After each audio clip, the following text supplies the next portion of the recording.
They called it concern. She felt it as cross-examination. I spent years asking questions in court.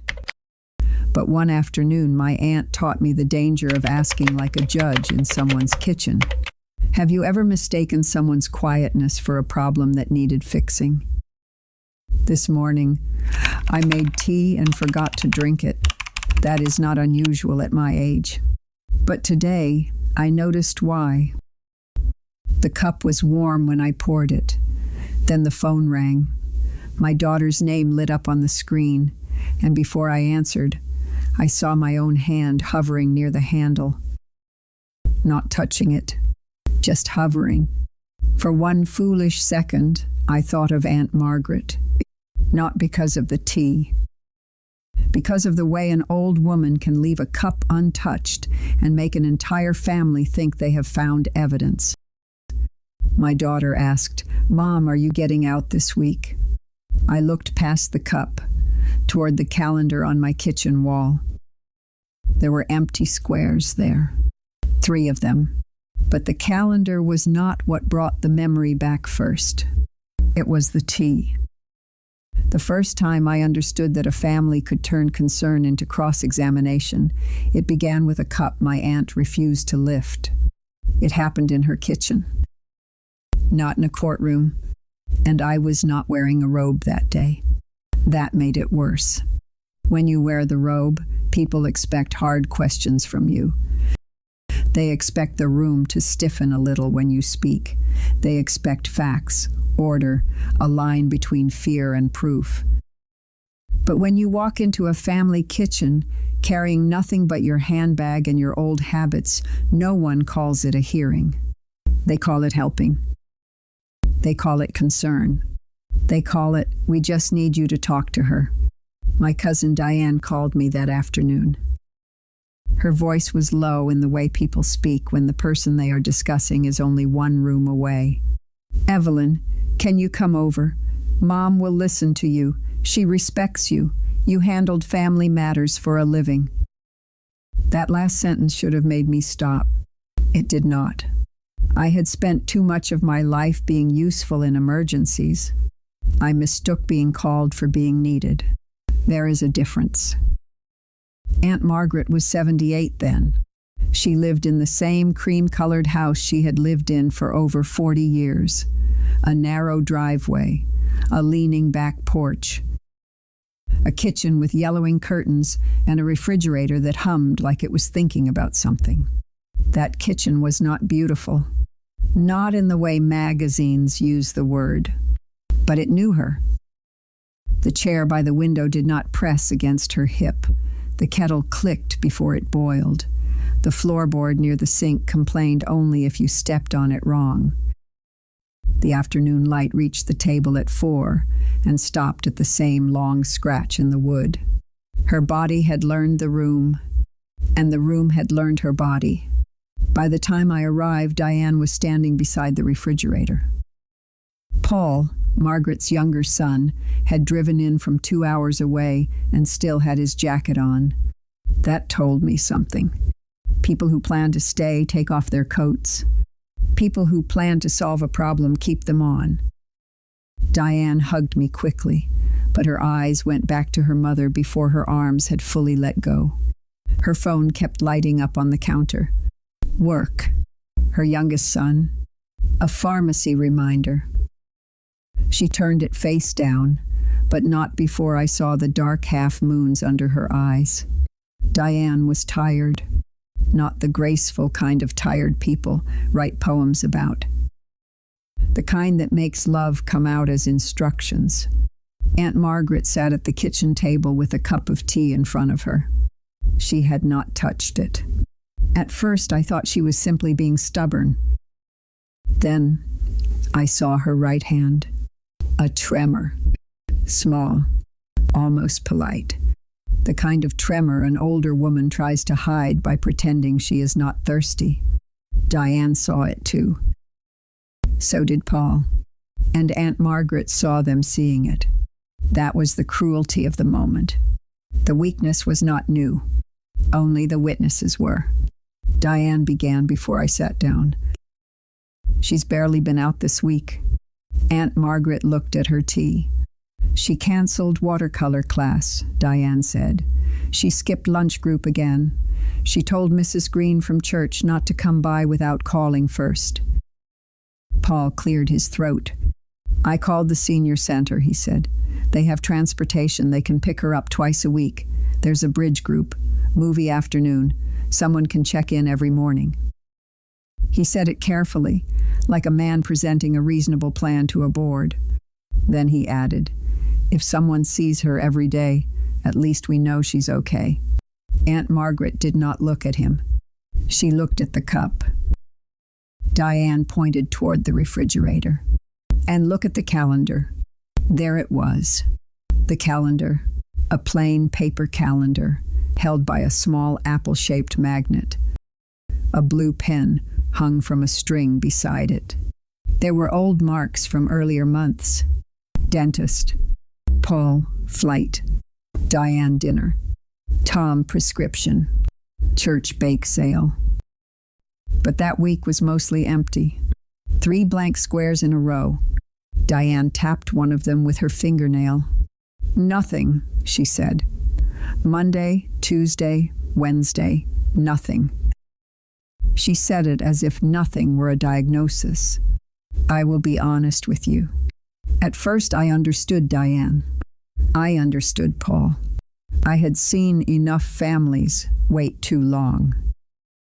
I had heard too many adult children say, we thought she was just tired, or we didn't know he had stopped eating, or she kept saying she was fine. A judge learns not to romanticize silence. Silence can hide fear. Silence can hide neglect. Silence can hide a body beginning to fail. So when I saw the untouched tea, the tremor, the pill organizer near the bread box, and the empty spaces on the calendar, I did not immediately think, this woman is being controlled. I thought, something here needs to be understood. That was not wrong. But the way I began was, I sat across from Aunt Margaret. I folded my hands. And in a voice I had used far too many times from the bench, I asked, Aunt Margaret, do you think you may be staying home too much? She looked at me then. Not angrily. Worse. Clearly. She looked at me the way an older woman looks at a younger relative who has just entered her house carrying the wrong kind of help. Then she said, Evelyn, don't put me on the witness stand in my own kitchen. No one moved. Diane stopped tapping the calendar. Paul looked toward the window. I felt my spine tighten. My first instinct was not humility. It was correction. I almost said, that is not what I'm doing. I almost explained that questions are not accusations, that concern is not a trial, that families need facts before they can make decisions. All of that would have been true, and all of it would have missed her completely. Still, I did not become wise in that moment. I simply became quiet enough to notice that my posture had been wrong. Aunt Margaret shifted in her chair. Slowly, carefully. One knee resisted her. She hid the wince well. Older women can hide pain in ways that would shame an actress. She reached for the tea. Her fingers got close to the handle, then stopped. The tremor had returned. Diane saw it. Paul saw it. Aunt Margaret pulled her hand back and set it in her lap. I am not helpless, she said. Her voice was low, not dramatic. A warning. Diane said, Mom, no one said you were helpless. Aunt Margaret looked at the cup. You brought Evelyn. Diane opened her mouth, closed it. Aunt Margaret turned to me. You want evidence? She asked. It was not cruel. It was worse. It was accurate. She nodded toward the tea. There, evidence. No one understood her yet. Not Diane. Not Paul. Not me. Aunt Margaret looked at her own hand in her lap. Some mornings it shakes, she said. Some mornings it doesn't. I don't always know which one I'm getting. Diane's eyes softened. Mom? No, Margaret said. Just that. No. It was not loud, but it stopped the room. You don't get to make that face yet. Diane flinched. Aunt Margaret took a breath. Not deep. Measured. When my hand shakes, I wait. That's all. I wait until it settles, or I drink later, or I use the other hand. Paul said, That's exactly why we're worried. I know, she said. Then she looked at him. That does not mean every shake is a summons. That sentence stayed with me. Every shake is not a summons. Every blank day is not a crisis. Every quiet room is not a confession. But families are afraid, and fear has a terrible appetite. It eats small details and calls them proof. Paul's jaw tightened. So what are we supposed to do? He asked. Ignore it? Wait until something happens? I live 2 hours away, Mom. I don't get to pretend this is simple. His voice cracked on the word simple. That was the first honest thing he said. Not gentle, but honest. Aunt Margaret nodded. I know you're scared. Of course I'm scared. I am too, she said. That quieted him more than an argument would have, because she had not denied the risk. She had refused to let the risk become the whole story. Diane leaned against the counter.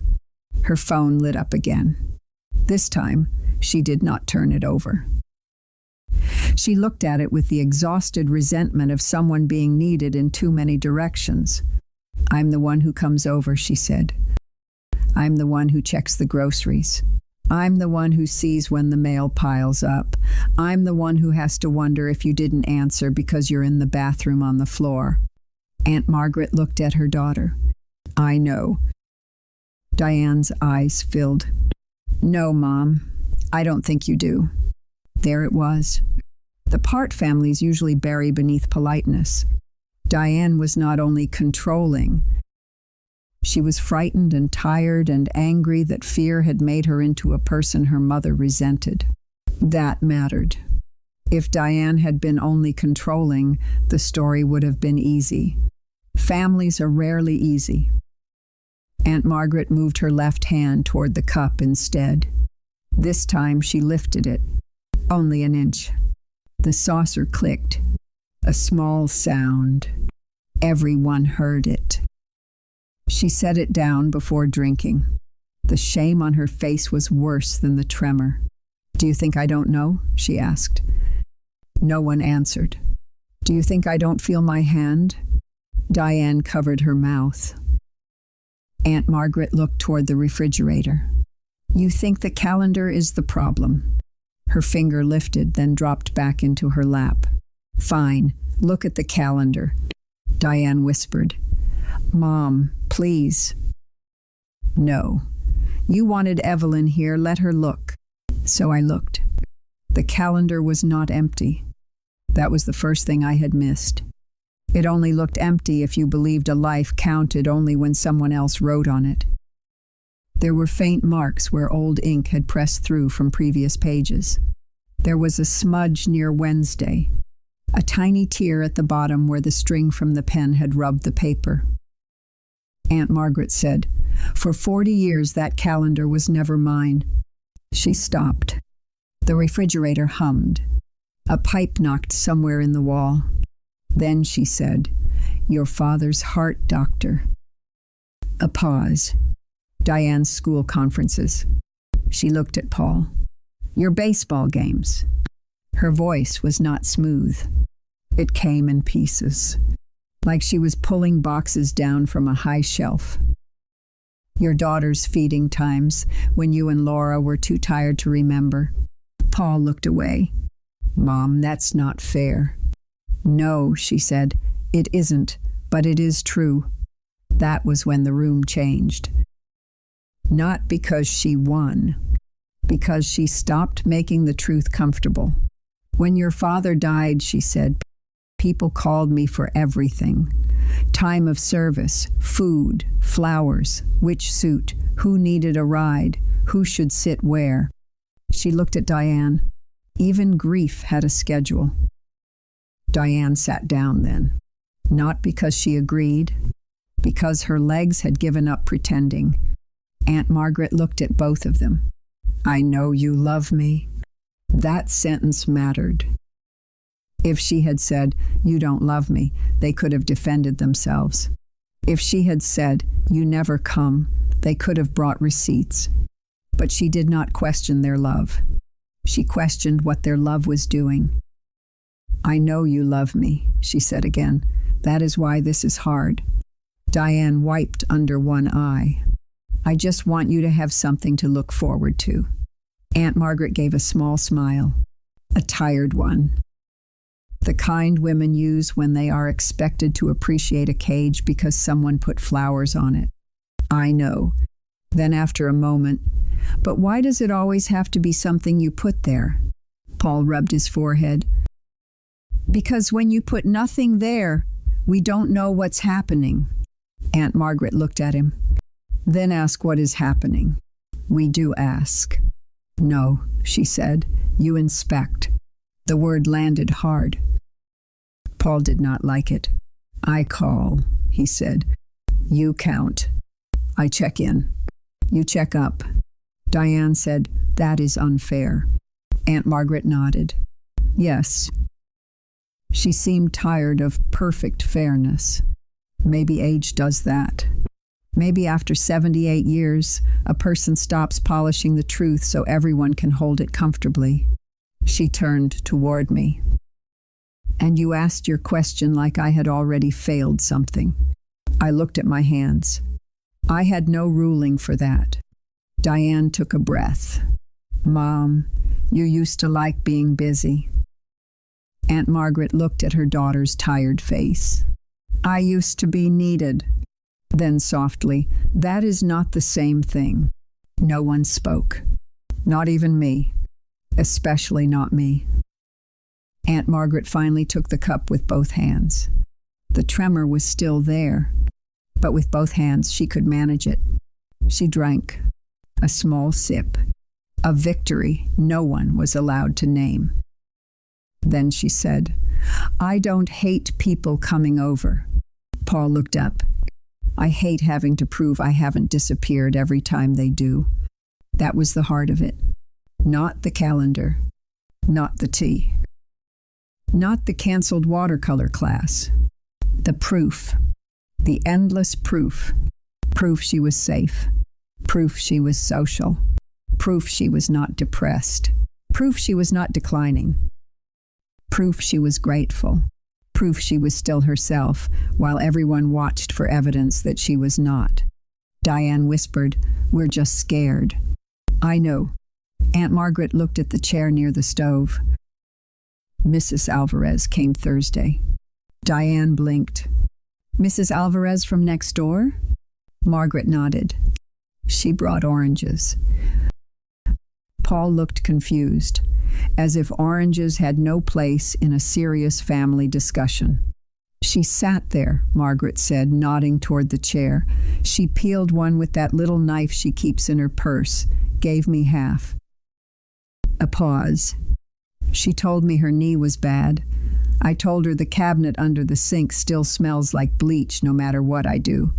Diane waited. And then she went home. Paul frowned. That's it? Aunt Margaret looked at him. That was the nice part. I understood more in that moment than I had all afternoon. Not all visits are equal. Some visits ask an old woman to perform wellness. Some visits quietly share an orange. Some people enter a house and immediately begin measuring it. Is the trash out? Are the pills sorted? Is the milk expired? Is she dressed? Is she cheerful? Is she declining? Other people enter and sit down without turning your life into a report. Mrs. Alvarez had given Aunt Margaret something we had not. presence without inspection, company without correction, connection without performance. That is when the kitchen changed for me. It stopped being the place where the family problem was being discussed. It became the only room where Aunt Margaret did not have to translate herself. The cracked vinyl chair, the tea ring on the table, the pill organizer near the bread box, the apple magnet holding the calendar, the cup she had finally lifted with both hands. None of it looked like evidence anymore. It looked like a life. A smaller life than the one she used to have, perhaps. A slower one.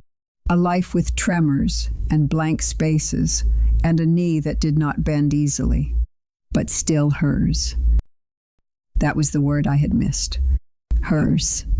Diane was crying by then, but quietly. Paul still had his jacket on. He looked at his mother's cup, then at the calendar, then at the floor.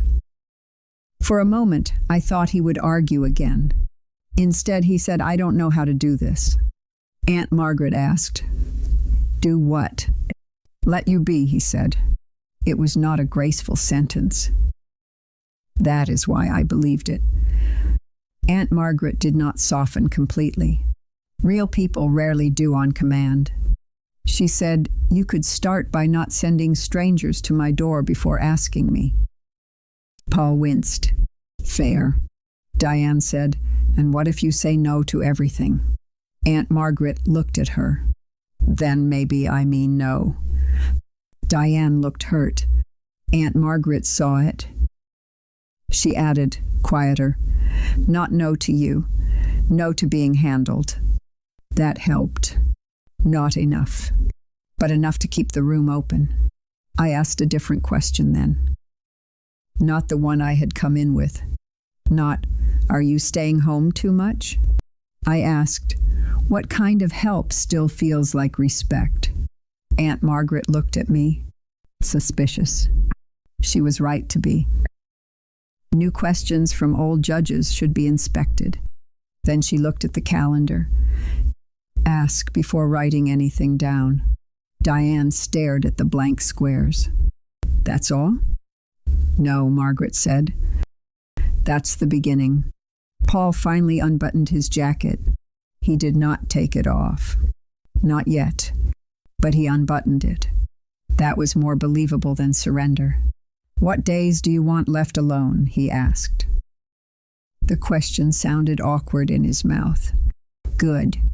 New kindness often does. Aunt Margaret's finger hovered over Wednesday, then touched it. Wednesday. She paused. And Friday morning. Diane started to speak. She stopped herself. I saw the effort. That was love too. Not the clean kind. The muscular kind. The kind that has to hold itself back. We did not heal the family that day. That would be a lie. Diane still worried. Paul still wanted systems. Aunt Margaret was still stubborn. And I was still too quick to arrange pain into questions. But something shifted. Diane agreed to call before coming over. Paul agreed not to send anyone without asking. Mrs. Alvarez remained welcome on Thursdays, oranges or no oranges. And Wednesday stayed unwritten unless Aunt Margaret herself picked up the pen. It looked like almost nothing. But some boundaries are small enough to fit inside a blank square on a calendar. Years later, after I left the bench, I began to understand that afternoon differently. Retirement does not arrive all at once. First, the phone stops ringing quite so early. Then, your calendar loses the shape of other people's emergencies. Then one quiet morning, you make tea and realize no one is waiting for you to be useful.